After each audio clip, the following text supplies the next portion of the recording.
Nurburgring, I have to make my move now. He's got really, really close to the tail of Marcel Fessler. Yeah, closer than he has been on previous laps on the run down to turn 1. He's going to have to hope that Fessler makes a move on Perez Compact, which he isn't going to. Oh, it's not going to happen. But now, having a little look up the inside, just too far back, Franck Pereira. Where's the Bentley? We're not going to see any tapping from the tail. Again, we see Perez Compact running wide out of turn 2, but he's been doing that lap after lap, but Fessler not quite close enough to go up the inside. No, it's a difficult part of the track unless a driver makes an error for you to get yourself into position, because if you get up the inside, then you're very tight at turn 3. That compromises your exit out of turn 4, and then it's a compromise for the next couple of corners. As they charge down into turn 5, a corner I've rarely ever seen a car overtake on. 6 is very much the same, so it's a sequence of 5, 6, then the run back down the hill through the curve, which is really not even given a corner number, but it is turn 7. And again, the look on the face of Dries van Thor, having done all the hard yards in the opening part of this race, now thinking, well, what's my teammate? Can he not do anything more than he's doing? In fairness, I have to say, Ezekiel Perez Compact is driving the best I've seen him drive so far this year. We don't get to see him all that often, so it has to be the best. Yeah, exactly so, John, but the bodywork is still flapping on that Lamborghini, but it doesn't seem to be getting any worse. It's been like that for about 4 laps now since the tap going out of turn 1 into turn 2. The cars are super close. The tap from Marcel Fessler, who's chasing, but we have to just reflect on how that Lamborghini was propelled from second on the track before the pit stops to the lead of the race. We expected the pit stop from WRT to be good enough for when Marcel Fessler took over from race leader Dries van Thor, for that to emerge ahead. Don't forget, it had an advantage of about 5 seconds before those stops, but right now it was a story of a fabulous pit stop from the Grasser Racing Lamborghini crew, and a mistake there. It's Caldarelli handing over, took the lead of the race. Now a challenge from the Bentley, almost in the pit lane. He's up the inside of Pereira, surely to take third place. So hold on, if they put a camera on Dries van Thor's face, there may be a flicker of a smile. He's just possibly gained a points advantage with Pereira being pushed back. The Bentley had the speed to catch the grouping, but just sorry to finish my earlier point, the pit stop for the Grasser Racing Lamborghini crew to make good a 5-second deficit first to second and come out ahead of the number 5 Audi. That caught everybody by surprise. That overtake, massive overtake by Maxime Soulet, doing a brilliant job. Not what the HTP team had hoped for, because that's a further position back. Okay, the points in relative terms are minor. There's only 1 point between third and fourth, but what it is, it means you start fourth rather than starting third, and there's always that thought in your mind, well, I could have been third, I should have been third, I could have been second, I'm now fourth. And look, and you see the Mercedes actually falling away from this train of what had been a very tight packed 3 cars, now slightly more stretched. There we see the pass. Look how close they are to the pit wall. Oh, yes, wheels over the white line. Soulet got a really good run off the final turn and just used that and courageously went right to the wall in every sense, and Franck Pereira had to pull back and give him space to race. I thought I sensed the Audi was getting closer. Fessler has closed right in, perhaps having to hurry up now. He sees that he's got the Bentley in behind. The Bentley hadn't expected to be in the mix. The Bentley very much in the mix, and again showing great grunt out of the corners. And I certainly said, oh, look at how many nails are going to be left down the pit lane. Watch again, here we have another opportunity. Audi. Can Fessler, look at Soulet also thinking they've got a bit of this action as well. Up the inside, Perez Compact absolutely been murdered by the Bentley. Gets up alongside the Audi. Can he take second place? Yes, he has. And watch the Mercedes too, trying to get a bit of the action. Can this be a Mercedes overtaking the Audi? Which it did. Oh, it's well, the Audi had to back up very slightly. Did hit the end tail of the Mercedes coming past our window. The Mercedes now in front. The Mercedes into third. All change except for the fact that Ezekiel Perez Compact is still leading the race. But with the speed that Maxime Soulet has shown in this Bentley, as I keep pointing at the screen, it's so exciting. How would we go? 8 minutes to go. Really, look at Andy Soucek, his eyes out on stop it. Maxime wondering, well, what is going on? But we've got our podium position back momentarily. Big loser right now. Marcel Fessler has been sort of outmaneuvered, particularly in the final turn coming onto the pit straight. Maxime Soulet used the speed, the grip that Bentley has, did a really excellent job to come all the way up through the field onto second place. Now, is this Bentley, has it got enough left in the tank to take the challenge to the lead Lamborghini? We've got 7.5 minutes of this race remaining. I have to say, Yes, it has. Oh, you have to say it has. It caught them. We knew they were fighting, but it was a relentless lap after lap after lap of quick laps. And then the way he got the car so balanced, Maxime Soulet, out of the chicane to make that move up to second place. But it was the fact that, of course, Marcel Fassler got pushed a little bit wide over the curbs onto the start-finish straight, and that allowed the Mercedes to take the charge. So all change except at the very front of the field. The very front, of course, is the race leader. It's still Ezekiel Perez compact, but for how much longer? But what has been clear for the last 5 or more laps is that the quickest car on the circuit of this group of 4 cars has been Maxime Soulet in the M Sport Bentley. He's now going to put a bit of heat onto the back of the Lamborghini. Watch as he comes up into the chicane. He's closing, goes for the inside. Can he get it alongside? Wow, he couldn't get any closer to that as the Lamborghini sort of hops, skips and jumps. Now there's been contact into the chicane. The Mercedes gets second place. Defense from Soulet to keep Marcel Fassler from getting up the inside.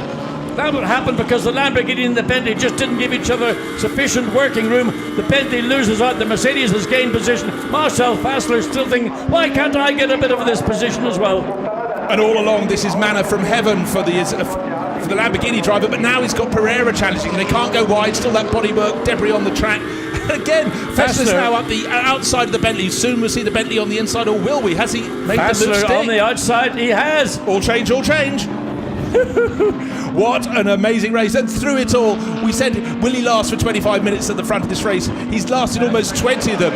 Ezekiel Perez compact leading the way. Look, the smiles back on Maxi Boot's face because they are up, the championship leaders, back up into second place, importantly ahead of the number 5 Audi, the car that's closest to them in the points battle. The Mercedes number 8, the Bentley number 8, not in the championship fight at all, not in any of the 7 crews, I'll repeat that, 7 crews that came here with a chance at the title. They fancied glory in this race, and by golly, they so nearly got it, but back down to 4th place as Perez Compact leads one more time down into the hairpin. And now Franck Pereira is getting closer and closer in that bronze Mercedes. 84 riding on board now as we start the climb up from the hairpin at the bottom of the hill. Tucks over the curbs, not too roughly, but the Bentley there looked so challenging for the lead, got it wrong at the hairpin, at the chicane on the way up, and suddenly didn't just lose 3rd place, fell back down to 4th. So now what can Franck Pereira do? We thought he was dropping off the back of this battle, but in fact he is one of the few that hasn't had a crack at passing Ezekiel Perez Compact. Of course, the 5 Audi tried for lap after lap with Marcel Fassler on board. Then there was just one attempt from Bentley with Maxime Soulet after he'd worked his way from 4th to 2nd. Now he's trying to work his way back past the Audi, but the clock keeps on ticking down. No doubt jumping from foot to foot in his pit garage, Andrea Caldarelli brought in for the extra Lamborghini this weekend. They're running 3. The crews all jiggled around. Bortolotti and Engelhardt were kept together. They've had an absolute disaster down in 19th place, but 4 and a bit minutes remaining, and you can see the Bentley hunting down Marcel Fassler. Any passing move will take a smile off Dries Van Toor's face.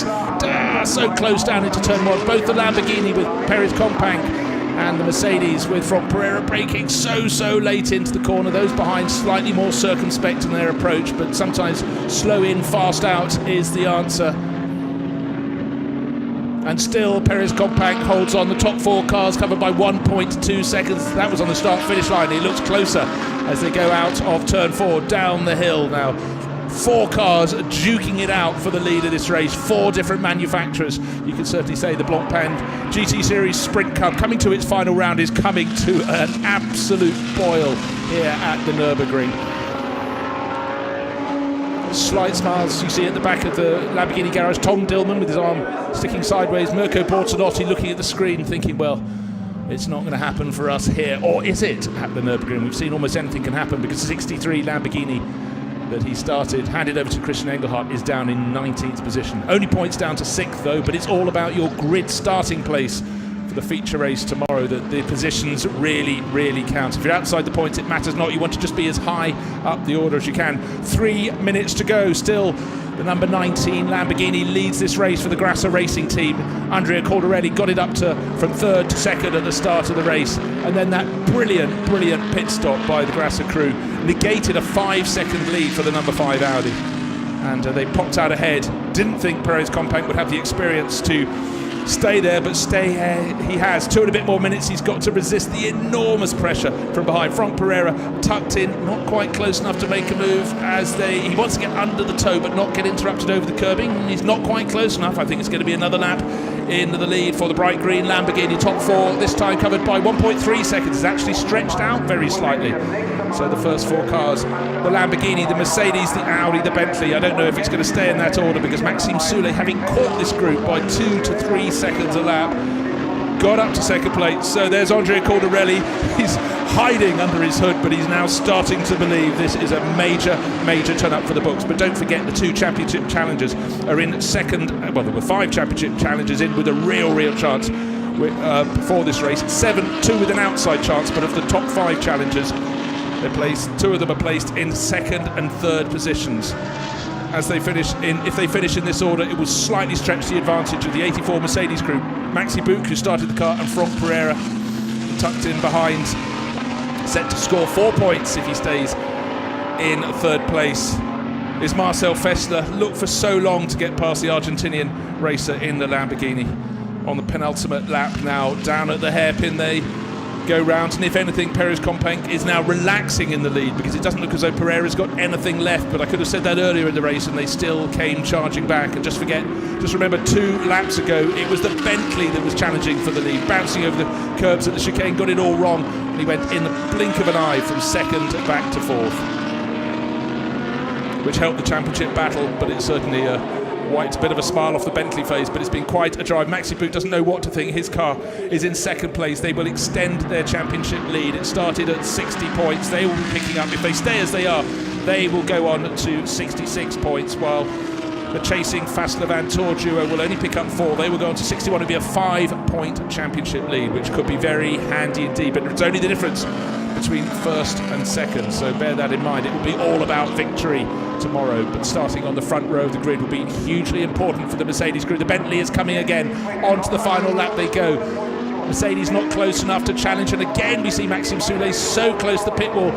Marcel Fassler has to hold on to third position, or it'll stretch that advantage for the HTP Mercedes crew.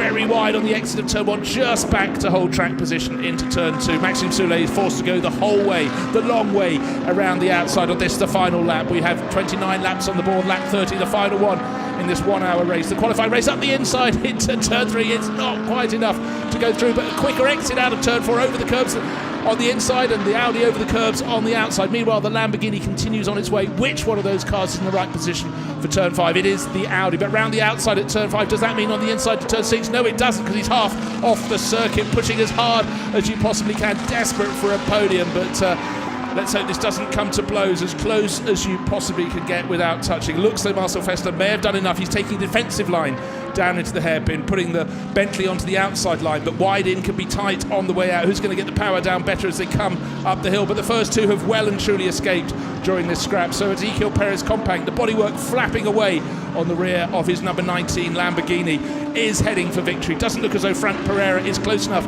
And as they come up the field, there's a back marker up ahead of them. I saw a flash of car. I think it should be far enough away to be clear of them before they get to the chicane. Let's see as they come up the hill. The battle of third place now seems sorted as they drop down to the dip. There are the first 2, and suddenly you have daylight between them and the battle for third place. So Ezequiel Perez Companc, cars up ahead. One of the ACA ASP Mercedes, or the Bentley having another look up into chicane. I would suggest that was the final chance to go past them, because the Bentley is not going to get on the podium. And it also looks, coming out of the final corner for the last time, as though Ezequiel Perez Companc, with championship leader Franck Pereira on his tail, will finish in the lead, taking victory in what has been an absolutely fantastic race. And car number 19 and 8, that is our race winner, and the car in 4th place, Maxime Soulet. It's Bentley under investigation.